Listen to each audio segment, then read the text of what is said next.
আসতেছে রমাদান, খবরদার কেউ একা একা ইফতারি করবেন না। একা ইফতারি করেন নাকি আপনারা? একসাথে।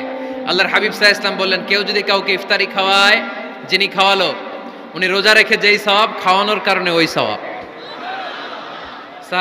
সাহাবারা বললেন, ইয়া রাসূলুল্লাহ, ইফতারি খাওয়ানোর মতো পয়সা তো আমাদের নাই। আল্লাহর হাবিব সাল্লাল্লাহু আলাইহি ওয়াসাল্লাম বললেন, ওয়ালাউ বি শারবাতিমা, যদি এক ঢোক পানি দিয়েও ইফতারি খাওয়া তবেও এই সওয়াব পাওয়া যাবে। ওয়ালাউ বি আযকা চিলাবান, এক ঢোক দুধ দিয়ে খাওয়ালো। ওয়ালাউ বি তামরা, একটা খেজুর দিয়ে ইফতারি করালো এই সওয়াব। সুবহানাল্লাহ পড়েন। দুই ভাই ইফতারি করতে বসছেন, আপনার প্লেট থেকে একটা পেঁয়াজু আপনার ভাইয়ের প্লেটে দিলেন, আপনার ভাই একটা খেজুর আপনার প্লেটে দিল, দুইজনের ইফতারি খাওয়ানোর সওয়াব হয়ে গেছে। সুবহানাল্লাহ কইতে পারলেন না? পারবেন সবাই? একসাথে খাবেন না আলাদা? আল্লাহর হাবিব সাল্লাল্লাহু আলাইহি ওয়াসাল্লাম খেতে বসলে কখনো খাবারের বদনাম করতেন না। সহিহ বুখারীর হাদিস, মা আবা রাসূলুল্লাহ সাল্লাল্লাহু আলাইহি ওয়াসাল্লাম তাআমান কাত্তু, কখনো খাবারের বদনাম করেন নাই। এই 63 বছরের জীবনে কখনো না, একবারও না। ইনিশতাহাহু আকালাহু, ভাল লাগলে খাইতেন, বেশি বেশি খাইতেন। ওয়া ইন কারিহাহু তারাকা, ভালো না লাগলে রেখে দিতেন, ওটার দিকে তাকাতেন না। কিন্তু কখনো বলেন নাই লবণ বেশি হয়েছে, কখনো বলেন নাই ঝাল বেশি হয়েছে, এগুলো বললেন না। বলবেন? খুশি হয়ে গেছে। ভাবিদেরকে বলবো, আপনারাও আপনাদের সর্বোচ্চটা দিয়ে ভাইয়ের জন্য রান্না করেন, যাতে ভাইয়ের খেতে কষ্ট না হয়, ঠিক কিনা? চেক এন্ড ব্যালেন্সের দরকার আছে না নাই? Islam is check and balance, very balanced religion, খুবই ভারসাম্যপূর্ণ জীবন ব্যবস্থা। খাবারের বদনাম করবেন না, খাবেন, খাওয়ার শেষে শুকরিয়া করবেন কার? আচ্ছা, কয়টা গেল? কয়টা গেল? আরো জোরে বলেন। মাশাআল্লাহ। 5 নাম্বার, ঘরে কোরআন তেলাওয়াত করবেন। কি করবেন? করেন, আপনারা করেন? হ্যাঁ, ঘরে কোরআন তেলাওয়াত করেন প্রতিদিন। ফজরের পরে পাড়াডগায়ের প্রতিটা পরিবার থেকে সুমধুর কোরআনের ধ্বনি ভেসে আসতে হবে। কথা কয় না? তা ঠিক বলেন না কেন আওয়াজ করে? প্রতিটা ঘরেই যেন কোরআনের সুমধুর বাণী উচ্চারিত হয়। এলাকার মসজিদের মক্তবগুলোতে হুজুর কোরআন পড়ায়, আছে এটা না? আমরা ছোটবেলা কিন্তু যাইতাম, আমি যাইতাম শাহী জামি মসজিদে, ওইখানে যে আমি কোরআন শিখছি। তো মসজিদগুলোতে আপনারা এই মক্তবের সিস্টেমটা চালু রাখবেন, প্রতিদিন সকালে কোরআন পড়বেন। কোরআন যেটা মুখস্থ করবেন স্ত্রীকে শোনাবেন, স্ত্রী আপনাকে শোনাবে। প্রতি মাসের জন্য একটা সূরা নির্ধারণ করেন। কোনটা? একটা। এক মাসে একটা ছোট্ট সূরা মুখস্থ করা যাবে না? ধরেন সূরাতুত তিন, ওয়াত-তিনি ওয়াজ-জাইতুন, এটা এক মাসেও মুখস্থ করা যাবে না? যাবে। আজকে রাতেই আপনাদের ফ্যামিলি মিটিং এটা সিদ্ধান্ত নেবেন যে এই মাসের জন্য সবাই মিলে কোন সূরাটা পড়বেন। মুখস্থ করতে হবে, অর্থও জানতে হবে। আমার ফ্যামিলিতে এই মাসে চলতেছে সূরাতুদ দুহা। আমার ছোট মেয়েটা মুখস্থ করতেছে, একটা করে মুখস্থ করে আর শোনায়, আমিও ওরে শোনাই। আমার স্ত্রী আমাকে শোনায়, আমি আমার স্ত্রীকে শোনাই। প্রতি মাসে কয় সূরা? তাহলে এক বছরে কয় সূরা? 12টা। পুরো পারাডগার হাফেজ হয়ে যাবে কয়েক বছরের ব্যবধানে। পারা যাবে মুসলমান? আল্লাহর হাবিব সাল্লাল্লাহু আলাইহি ওয়াসাল্লাম আম্মা জান আয়েশা রাদিয়াল্লাহু তাআলা আনহুর কোলের মধ্যে মাথা রেখে কোরআন তেলাওয়াত করতেন। সুবহানাল্লাহ পড়বেন না?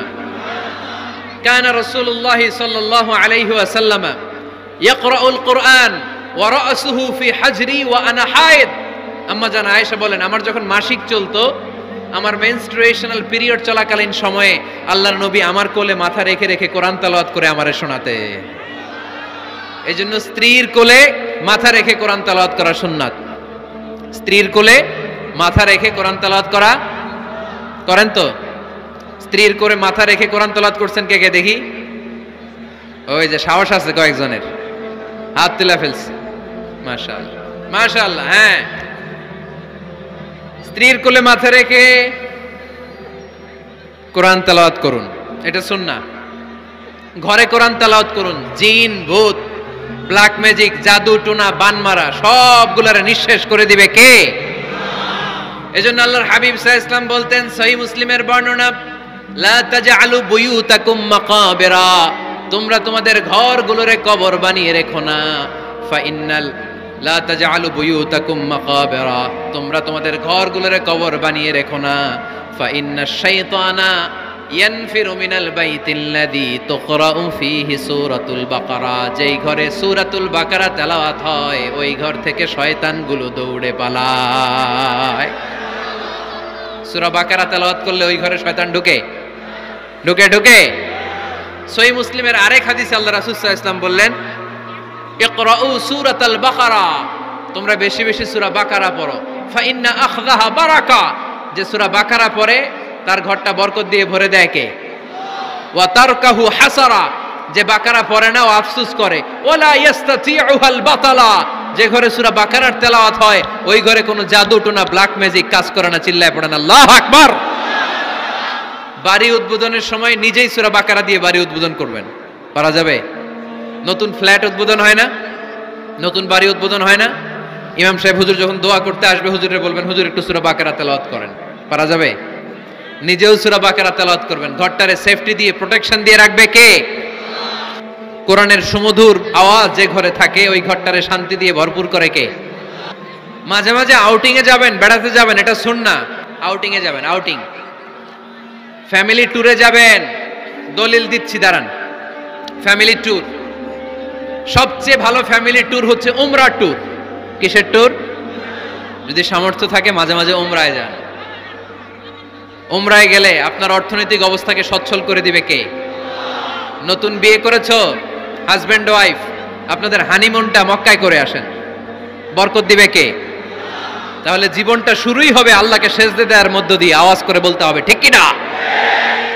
শ্বশুর মশাই জামাইরে গিফট দিতে চান, উমরার প্যাকেজ গিফট দিবেন আজকে থেকে, পারা যাবে? ওই যে পোলাপাইন খুশি হাততালি দেয়।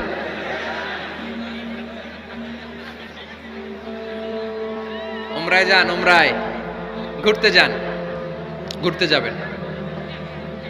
ঘুরলে ঘুরলে পৃথিবী দেখা যায়, দৃষ্টিভঙ্গি পরিবর্তন হয়, ব্রড মাইন্ডেড হয় মানুষের মন, চিন্তার দিগন্ত হয় প্রসারিত, ন্যারো মাইন্ডেড থাকে না লোকজন। এজন্য মাঝে মাঝে ঘুরবেন। এজন্য কোরআনে রব্বুল আলামিন বলেন, কুল সিরু ফিল আরদি সুম্মা আনযুরু কাইফা কানা আকিবাতুল মুকাযযিবিন। ও আমার বান্দারা, জমিনে ঘুরে বেড়াও, অবিশ্বাসীদের সাথে, গাদ্দারদের সাথে আমি আল্লাহ কি আচরণ করেছি নিজ চোখে দেখে আসো। আপনি যদি মিশরে যান তাহলে মিশরে ফেরাউনের লাশ আছে না নাই? কারুনের বাড়ি আছে না নাই? আপনি যদি জর্ডানে যান ওখানে ডেড সি, মৃত সাগর। দলিল কি? স্ত্রীকে নিয়ে যে বেড়াতে যাবেন, দলিল সহিহ বুখারীর হাদিস, ইদা আরাদা রাসূলুল্লাহ সাল্লাল্লাহু আলাইহি ওয়াসাল্লাম সাফারান আকরা বাইনা আজওয়াজিহি, আকরা বাইনা আজওয়াজিহি ফাআইয়াতুহুন্না খারাজা ইসমুহা খারাজা বিহা। আল্লাহর হাবিব সাল্লাল্লাহু আলাইহি ওয়াসাল্লাম যখন সফরে বেরোতেন 11 জন স্ত্রীর নাম লিখে তিনি লটারি করতেন। লটারিতে যার নাম আসতো তাকে নিয়ে বিশ্বনবী সফরে চলে যেতেন। সুবহানাল্লাহ, এত আস্তে। আল্লাহর হাবিব সাল্লাল্লাহু আলাইহি ওয়াসাল্লামের 11 জন স্ত্রী ছিল, সবাইরে নিয়ে তো আর যাওয়া যাবে না, লটারি জায়েজ। 11 জনের নাম লিখে, এটাকে আরবিতে বলে, বুখারীর ভাষায় কুরআ, আরবিতে কি বলে? কুরআ। ইদা আরাদা, আম্মা জান আয়েশার বর্ণনা, সহিহ বুখারীর হাদিস, ইদা আরাদা রাসূলুল্লাহ সাল্লাল্লাহু আলাইহি ওয়াসাল্লাম সাফারান আকরা বাইনা আজওয়াজিহি ফাআইয়াতুহুন্না খারাজা সাহমুহা খারাজা বিহা। 11 জন স্ত্রীর নাম লিখে তিনি লটারি করতেন, লটারিতে যার নাম আসতো তাকে নিয়ে বিশ্বনবী সফর করতে চলে যেতেন। সুবহানাল্লাহ। সফরের মধ্যে রাত্রিবেলায় বিশ্বনবী মরুভূমিতে তাঁবু টাঙাতেন, আম্মা জান আয়েশার সাথে বিনোদনমূলক কার্যক্রম করতেন, হাসি ঠাট্টা করতেন, দৌড়াদৌড়ি করতেন, খেলাধুলা করতেন। সুবহানাল্লাহ পড়েন। দৌড়াদৌড়ি। বিয়ের শুরুর দিকে আল্লাহ রাসূল সাল্লাল্লাহু আলাইহি ওয়াসাল্লাম বললেন, আয়েশা চলো রাতে আমরা একটু দৌড়াই, ওই যে খেজুর গাছ দেখা যায়, কে কার আগে দৌড়াতে পারে দেখি। দুইজনে দৌড় দিলেন। আল্লাহর হাবিব সাল্লাল্লাহু আলাইহি ওয়াসাল্লাম ইচ্ছা করে আস্তে দৌড় দিলেন যাতে আম্মা জান আয়েশা রাদিয়াল্লাহু তাআলা আনহা ফার্স্ট হয়ে যায়। আম্মা জান আয়েশা রাদিয়াল্লাহু তাআলা আনহা দৌড়ে যে খেজুর গাছ ধরে বললেন, আমি ফার্স্ট, আমি ফার্স্ট, খুশি হয়ে গেলেন। আবার কয়েক বছর পরে আবার যখন লটারিতে আম্মা জান আয়েশার নাম আসলো, আবার এক রাতে দুইজনে দৌড় দিলেন। এবার আর বিশ্বনবী আম্মা জান আয়েশা রাদিয়াল্লাহু তাআলা আনহাকে সুযোগ দেন নাই, নিজে জোরসে দৌড় দিলেন, বললেন চলো আজকে রাতে দেখি কে কার আগে দৌড়ে ওই পিলার ধরতে পারে। বিশ্বনবীও দৌড়, আম্মা জান আয়েশাও দৌড়। এবার বিশ্বনবী জোরসে দৌড় দিয়ে খেজুর গাছ ধরে বললেন, আমি ফার্স্ট। সুবহানাল্লাহ কইবেন না? আম্মা জান আয়েশা রাগ করে ফেললেন, আজকে আর জিততে পারে নাই। বিষ্ণু ইসা ইসলাম আম্মা জান আয়েশার কাছে যেয়ে বললেন, ইয়া হুমায়রা, ও আমার সুন্দরী লাল টুকটুকে বউ, হাদিহি সাবকাতু বিতিলক, ওই যে 7 বছর আগে একবার রাতের দৌড়াদৌড়িতে আমারে হারাইছিলা, আজকে তোমারে হারাই দিয়ে ওটা শোধ নিয়ে নিলাম। দেখেন কি খুনসুটি, কি ভালোবাসাবাসী, কি ভালোবাসাবাসী ছিল বিষ্ণু ইসা ইসলামের আর বিষ্ণু ইসা ইসলামের স্ত্রীদের মধ্যে। আম্মা জান আয়েশা রাদিয়াল্লাহু তাআলা আনহা পেয়ালার যেই জায়গায় ঠোঁট লাগিয়ে চুমুক দিয়ে দুধ খেতেন, ঠিক ওই জায়গায় ঠোঁট লাগিয়ে বিষ্ণু ইসা ইসলামও দুধ খেতেন। ওটের হাড্ডি চুষে আম্মা জান আয়েশা ফেলে দিলে ওই চোষা হাড্ডিটা নিয়ে বিষ্ণুনবী চুষতে আরম্ভ করতেন। একই বালতি থেকে পানি নিয়ে দুইজন গোসল করতেন। সুবহানাল্লাহ পড়বেন না? তাহলে ফ্যামিলিতে পরিবারে সুখ শান্তি আনার বেড়াতে যাবেন, যেমনটা আল্লাহ রাসূল সাল্লাল্লাহু আলাইহি ওয়াসাল্লাম স্ত্রীদেরকে নিয়ে বেড়াতে যেতেন। রাজি আছেন তো সবাই? কই যাবেন? কক্সবাজার, জাফলং, সিঙ্গাপুর, কই যাবেন? মক্কা, মদিনা। নিয়তে বরকত আছে না নাই? আল্লাহ তুমি কবুল করো। গুরুত্বপূর্ণ বিষয়ে সিদ্ধান্ত নিতে পারিবারিক বৈঠক করুন। Family meeting. কি মিটিং করেননি? না নিজের ইচ্ছা মতো সব সিদ্ধান্ত? ওয়াশাবিরহুম ফিল আমর ফাইদা আযামতা ফাতাওয়াক্কাল আলাল্লাহ। মুশাওয়ারা করো, পরামর্শে বরকত আছে না নাই? অনেক বরকত, অনেক। আল্লাহর হাবিব সাল্লাল্লাহু আলাইহি ওয়াসাল্লাম পরামর্শ করতেন। পরামর্শ করবেন, স্ত্রীর পরামর্শের গুরুত্ব আছে। আল্লাহর হাবিব সাল্লাল্লাহু আলাইহি ওয়াসাল্লাম নিজেও অনেক জায়গায় স্ত্রীর পরামর্শে বেঁচে গিয়েছেন। বিষ্ণু সাল্লাল্লাহু আলাইহি ওয়াসাল্লামের মাথায় বুদ্ধি আসতেছে না, আম্মা জান উম্মে সালামা রাদিয়াল্লাহু তাআলা আনহা হুদাইবিয়া সন্ধির সময় বুদ্ধি দিলেন। ওই বুদ্ধিতে কাজ করার সাথে সাথে প্রবলেম সলভড। মনে করেন না যে ওনাদের মাথায় বুদ্ধি নাই, অনেক চিকন বুদ্ধি আছে, কাজে লাগাবেন, মাঝে মাঝে নিবেন। ছেলে মেয়েদের সাথে পরামর্শ করবেন যে বাবা আমি তো এটা ভাবতেছি, নতুন একটা জায়গা কিনতে চাই, একটা ফ্ল্যাট কিনবো, তোমাদের কি পরামর্শ, কেমন করলে ভালো হয়? পরামর্শের দরকার আছে না নাই? অনেকে জুনিয়রদেরকে দাম দিতে চায় না, মাঝে মাঝে জুনিয়ররা সিনিয়রদেরকেও হার মানায়। চিল্লায় বলো ঠিক কিনা? এই যে ইসলামিক ফাউন্ডেশনের বই মেলা গেল কিছুদিন আগে, গেছিলেন? জান নাই? বাণিজ্য মেলার কথা তো আর জিজ্ঞেস করা লাগে না, ওইটাই তো ঠিকই যে হাজির, কিন্তু বই মেলাগুলোতে লোক যেতে চায় না।